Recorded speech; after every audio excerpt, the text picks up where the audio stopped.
नमस्कार साथियों, स्वागत है आपका अपने YouTube channel Kanhaiya GS world में। तो दोस्तों, इस वीडियो में हम लोग जो रेडियो ऑपरेटर भर्ती 2022 आई थी, उसमें 3 पोस्ट थे। एक head radio operator, assistant radio operator और वर्कशॉप स्टाफ, ठीक है। इन 3 पोस्टों के लिए एक रीजनिंग वाला जो सेक्शन था उसमें दिया हुआ था मेंटल एप्टीट्यूड वाला टॉपिक, ठीक है। मेंटल एप्टीट्यूड आपके पेपर में यानी कि तीनों में से हर एक पेपर में मान के चलिए कि लगभग 12 से 13 नंबर का क्वेश्चन आएगा। प्रत्येक क्वेश्चन 2 नंबर का होता है, तो लगभग 6 क्वेश्चन पूछ लेता है, ठीक है। तो उसके बारे में यह जो वीडियो है हमारा वीडियो नंबर 7 है, यानी कि मेंटल एप्टीट्यूड का पार्ट नंबर 7 है। इसके बाद अभी बात करें तो 3 पार्ट और आएगा, यानी कि टोटल 10 पार्ट हम बनाएंगे। 10 पार्टों में जितने भी प्रीवियस ईयर क्वेश्चन है यूपीएसआई के, वह सब इसमें क्लियर हो जाएंगे और इसी में से पेपर छपने की पूरी उम्मीद है। और एग्ज़ाम डेट की बात करें तो बहुत सारे लोग एग्ज़ाम डेट को लेकर ही एकदम चिंतित है कि जैसे एग्ज़ाम डेट होता ही नहीं, कि वह मतलब एग्ज़ाम डेट हो तुरंत पेपर ही निकालेंगे।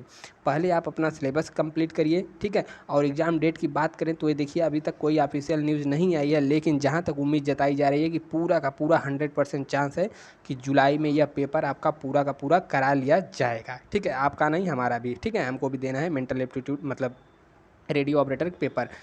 तो चलिए शुरू करते हैं। और दोस्त, चैनल पर पहली बार हैं तो लाइक सब्सक्राइब सब कर दीजिए। लाइक तो ज़रूर कर दीजिए और नीचे कमेंट करके बताते रहिए कि आपका ये पार्ट कैसा लगा, ठीक है। तो चलिए शुरू करते हैं आज का वीडियो। और आज का पहला क्वेश्चन है, भारतीय दंड संहिता की निम्नलिखित में से किस धारा में अप्राकृतिक यानी कि अननेचुरल जो है अपराधों को परिभाषित किया गया है? तो इसको पकड़ लीजिए, अप्राकृतिक अपराध। और यहाँ पर कह रहा है इंडियन पीनल कोड यानी कि आईपीसी।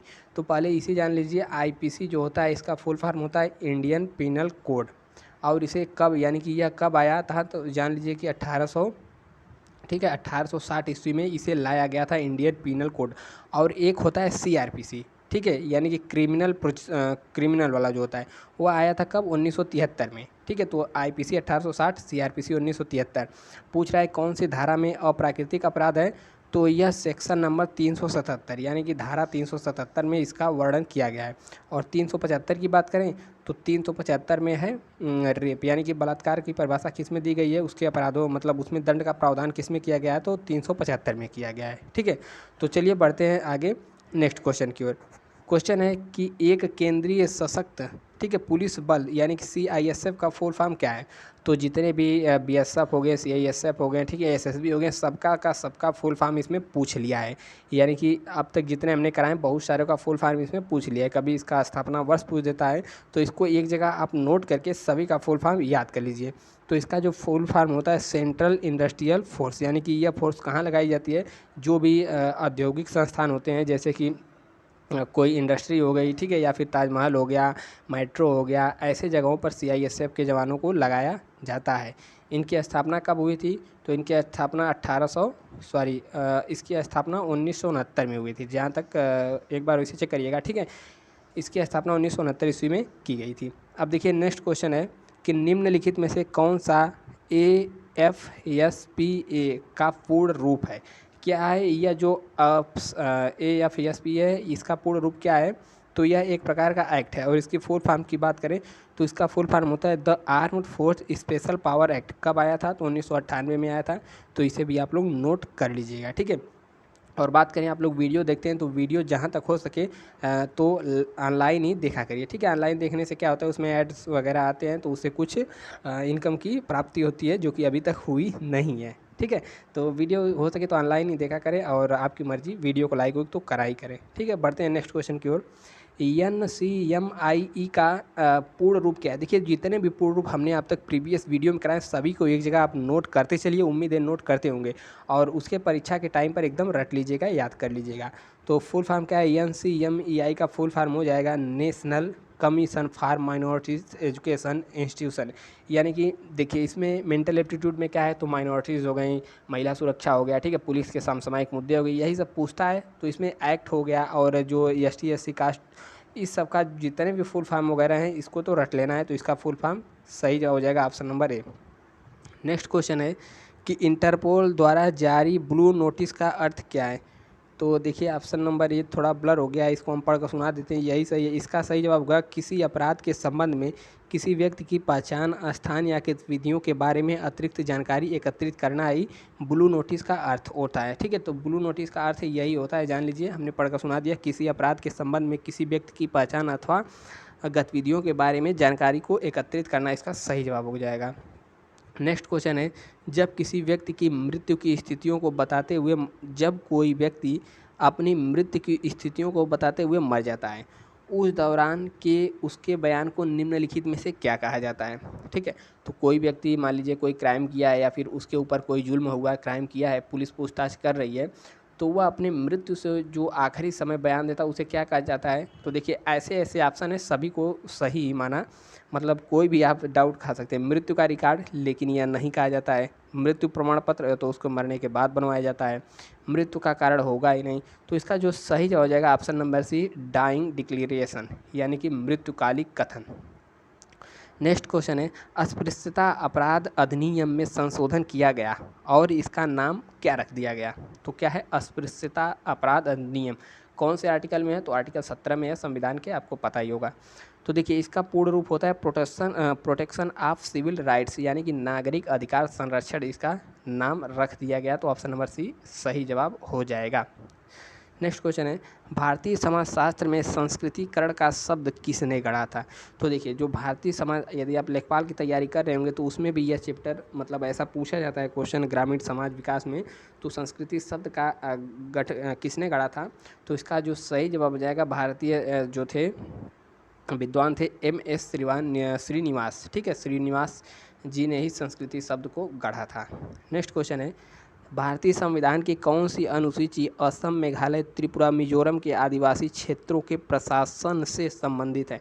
तो आपने इसे याद किया होगा ATM स्क्वायर नाम से, यानी कि असम, त्रिपुरा, मिजोरम और मेघालय। ठीक है, तो ये इनके बारे में जो वर्णन किया गया है छठी अनुसूची में, यानी कि जो 12 अनुसूची है उसमें जो छठवीं अनुसूची है, इन आदिवासी क्षेत्रों के प्रशासन के बारे में वर्णन किया गया है। तो बहुत सारे लोग यहाँ पर कन्फ्यूजन होते हैं कि आदिवासी क्षेत्रों के बारे में वर्णन है लेकिन क्षेत्रों के प्रशासन से संबंधित है।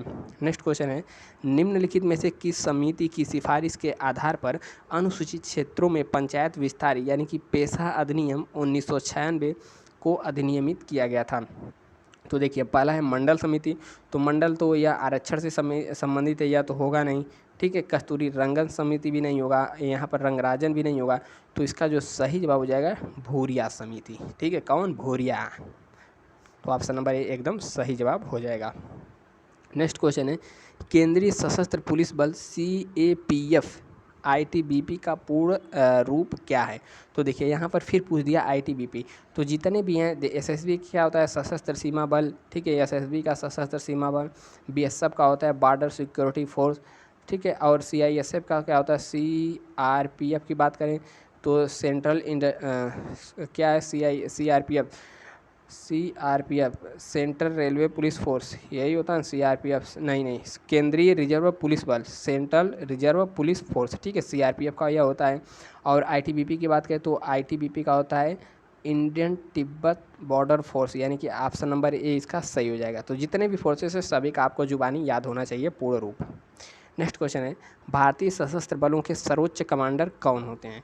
तो भारतीय जो तीनों सेनाएं होती, चाहे थल सेना हो जाए, ठीक है, थल सेना या फिर वायु सेना या फिर हो जाए भारतीय जल सेना यानी कि नेवी। ठीक है, नेवी, इन तीनों का अपना अपना हेड तो होता ही है, लेकिन तीनों का सर्वोच्च कमांडर की बात करें तो भारत के राष्ट्रपति यानी president of India, option number ए इसका एकदम सही जवाब हो जाएगा। नेक्स्ट क्वेश्चन है, निम्नलिखित में से किस केंद्रीय मंत्रालय में जनगणना संगठन 1961 से अस्थायी रूप से कार्य कर रहा है। निम्नलिखित में से किस केंद्रीय मंत्रालय में जनगणना संगठन 1961 से अस्थायी रूप से कार्य कर रहा है। तो देखिए यह जो जनगणना संबंधी मुद्दा होता है कहाँ होता है, गृह मंत्रालय से संबंधित होता है।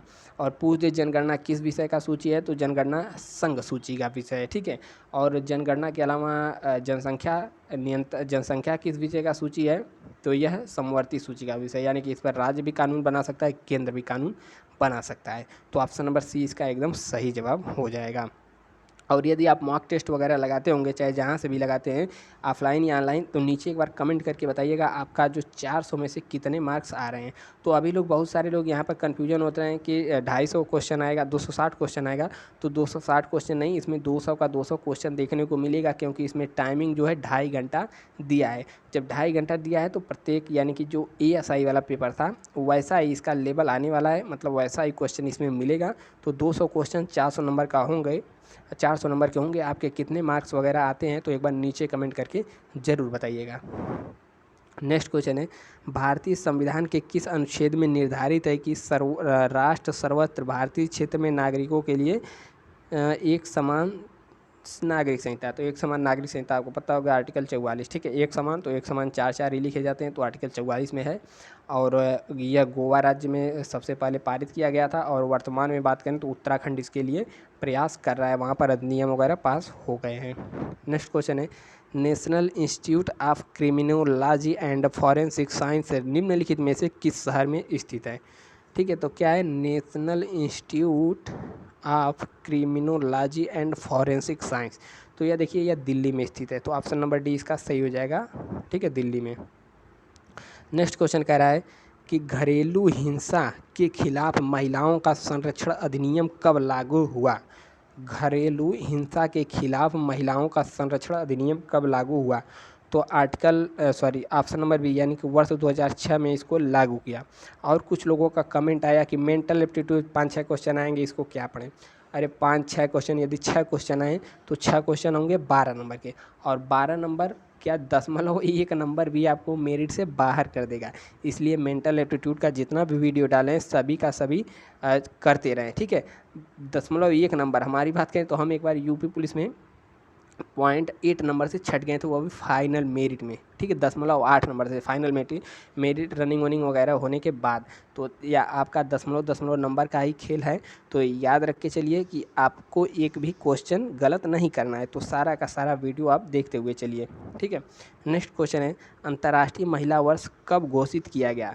तो अंतर्राष्ट्रीय महिला दिवस आपको पता होगा मनाया जाता है 8 मार्च को। ठीक है, 8 मार्च को अंतर्राष्ट्रीय महिला दिवस मनाया जाता है।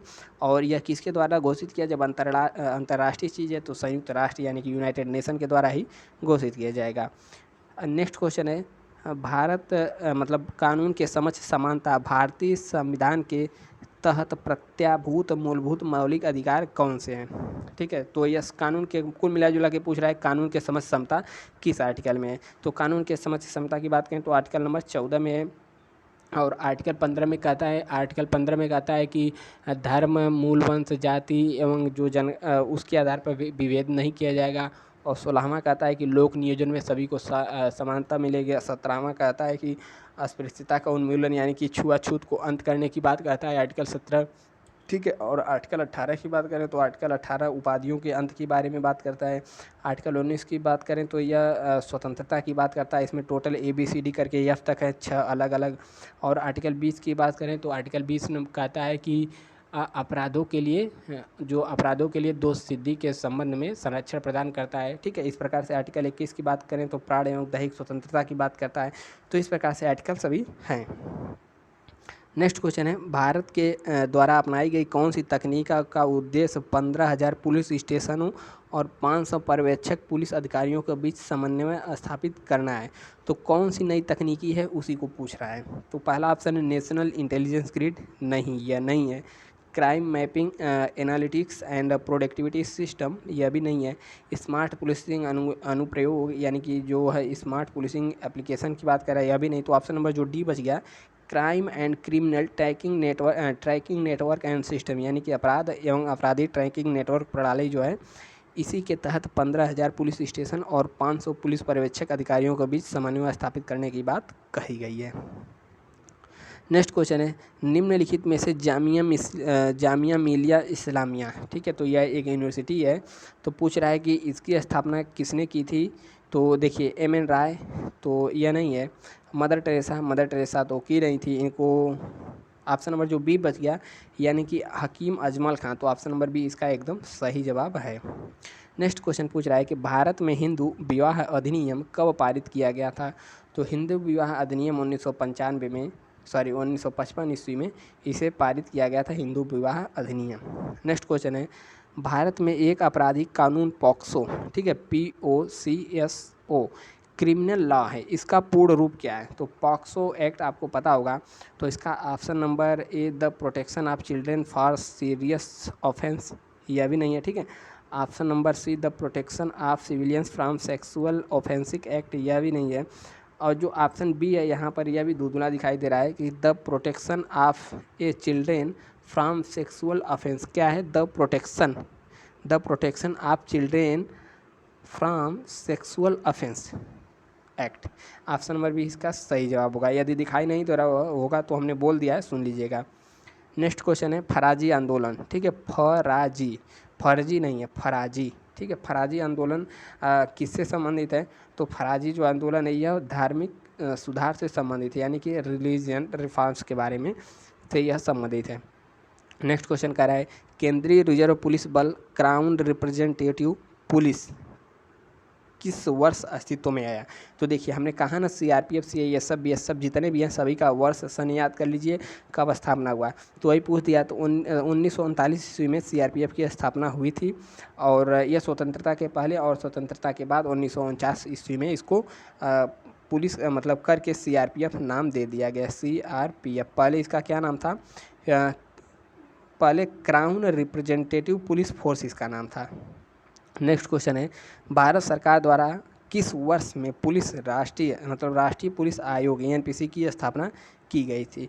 तो 1977 ईस्वी में राष्ट्रीय पुलिस आयोग की स्थापना कर दी गई थी। नेक्स्ट क्वेश्चन है, भारतीय संविधान का निम्नलिखित में से कौन सा अनुच्छेद धर्म, नस्ल, जाति, लिंग या जन्म स्थान के आधार पर भेदभाव को प्रतिबंधित करता है? तो अभी हमने आर्टिकल 21-22 तक आपको गिनाया, तो 15 में क्या था? यही था कि कोई भी व्यक्ति धर्म, नस्ल, जाति, लिंग या आपके जन्म स्थान के आधार पर विभेद नहीं कर सकता। यदि वह ऐसा करता है तो आप डायरेक्ट पहुंच सकते हैं उच्च न्यायालय या फिर सुप्रीम कोर्ट, ठीक है। और नेक्स्ट क्वेश्चन है, भारतीय संविधान के अनुच्छेद 24 के अनुसार किसी कारखाने में रोजगार के लिए एक व्यक्ति की न्यूनतम आयु क्या होनी चाहिए? 24 का, तो देखिए आर्टिकल 24 में क्या कहा गया है कि 6 से 14 वर्ष के बच्चे को आप कारखाने में नहीं लगा सकते। तो यही पूछ रहा है कि न्यूनतम आयु क्या होनी चाहिए? तो न्यूनतम आयु 14 वर्ष होनी चाहिए, ठीक है। तो 21 वर्ष यहाँ पर नहीं होगा, यह शादी के लिए है, और 14 वर्ष इसका सही जवाब हो जाएगा।